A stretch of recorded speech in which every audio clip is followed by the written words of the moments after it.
মুহূর্তে সার্ভাইভ করে যাচ্ছে, তার উপরে অলরেডি কিছুটা প্রেশার ক্রিয়েট করা হচ্ছে। বাংলাদেশ টপ ওয়ান তারা পুরো রোস্টারটাকে হারিয়েছেন।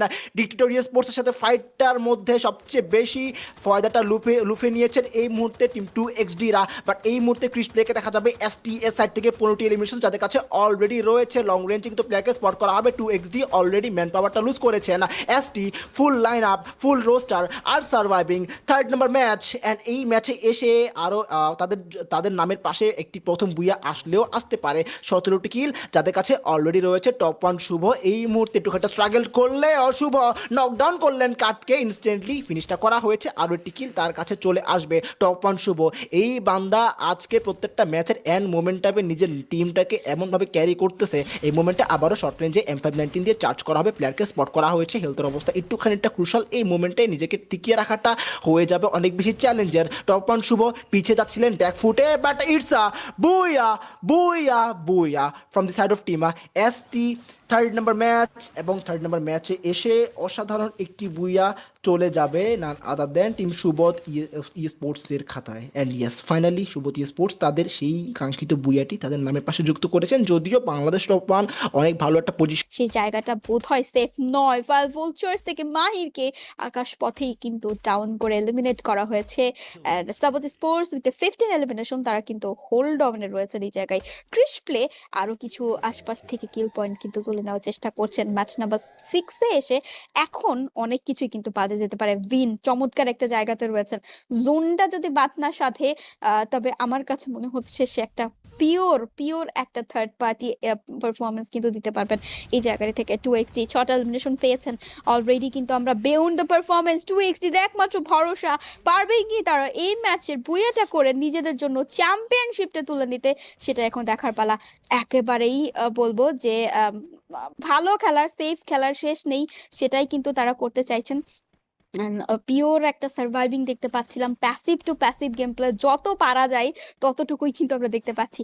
তবে তাদের ডান পাশে বাম পাশে দুদিকেই কিন্তু এনিমি। কিছুটা সময় আরো একটু কিন্তু তাদের শান্তশিষ্ট ভাবে খেলতে হবে।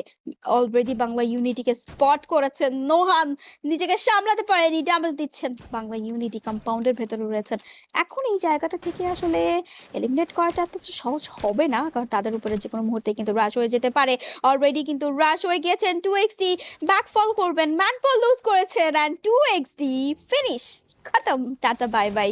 এন্ড 6-9 এবার কিন্তু 21 এলিমিনেশনের সাথে কামব্যাক কিন্তু দেখাচ্ছে এই ম্যাচে। এক ম্যাচে চ্যাম্পিয়ন রাশ অ্যাক্টিভ করা সহজ তো হবে না, তবে ভালো একটা পজিশনে শেষ করতে পারবেন এটা তো বলাই যায়। দিন দিনই কিন্তু ফিনিশ হতে হতে বেঁচে গিয়েছেন। আমরা কিন্তু দেখতেই পাচ্ছিলাম Sajid 6-9 and Sejan full 690 sports কে এলিমিনেট করবেন। সাবত sports, what a top notch comeback by সাবত। এই মুহূর্তে কিন্তু টপ 3 কন্টেন্ডার রয়েছে আমাদের সাথে। এন্ড ইয়েস, আরো একটি দলের পরিসমাপ্তি, ফাইট হবে 4v4 বাংলা ইউনিটি ভার্সেস সাবত স্পোর্টস। এখনো পর্যন্ত আরো একটা ম্যাচ কিন্তু বাকি থাকলো। বুইয়ার চ্যাম্পিয়ন বা চ্যাম্পিয়ন পাওয়াটা এখনই কিন্তু শেষ হচ্ছে না। সো এরই মধ্য দিয়ে আরো কিছু টপ নচ পারফরমেন্স হয়তো বা আমরা দেখতেই পারবো। সো এই জায়গাটা থেকে এখন দেখতে চাই যে এই ম্যাচে বুইয়া নিয়ে আসলে টেবিলের কততম অবস্থান কারা পায়, চ্যাম্পিয়ন রাশ আর কার কার অ্যাক্টিভ হলো। সাবত স্পোর্টস অলরেডি নিষেধ করেছেন, রেইজকে দেখতে পাচ্ছিলাম ঘুরেছেন। M590 সাথে শর্ট রেঞ্জে কে আসবে ওপাশের আরো একটা player. Bangla unity back to back ম্যানপল লুজ করেছেন। দুজনকে কনফার্ম করার জন্য চেষ্টা করেছেন, তবে একজনকেই কনফার্ম করতে পেরেছেন। শর্ট রেঞ্জে আরো একটা ডাউন, রেজের কাছ থেকে ফিনিশ করবেন এই জায়গায়। রেজ এলিমিনেট হচ্ছেন and it's a booyah for সাবট sports and it's a second booyah for. চেষ্টা করেই যাব। আজকের দিনে ডাবল বুইয়া পেয়েছে আমাদের সাপোর্ট স্পোর্টসরা। সো ইয়েস, অবভিয়াসলি তাদের জন্য একটা বেটার ডে আজকে বলতে পারি আমরা। অ্যান্ড আই থিঙ্ক এই ম্যাচের পরে আরও কিছু কয়েকটা দলকে আমরা দেখতে পারবো যারা কিনা চ্যাম্পিয়ন্স ফরম্যাটটি ওপেন করেছেন। খুবই আপরাইজিং একটা টিম, তাদেরকে অনেক অনেক শুভকামনা থাকছে তাদের জন্য। আশা করছি তারা সামনে আরো আরো ভালো করবেন। সাবার স্পোর্টসকে এখানেই থামতে বলবো না, আর বেটার ট্রাই করবে, আরো প্র্যাকটিস করুক, আরো ভালো ভালো টুর্নামেন্টে নিজেদের নাম করুক, এই শুভকামনা অবশ্যই তাদের জন্য থাকছে। এন্ড সাবার sports, best of luck for your future journey and Bangladesh top 1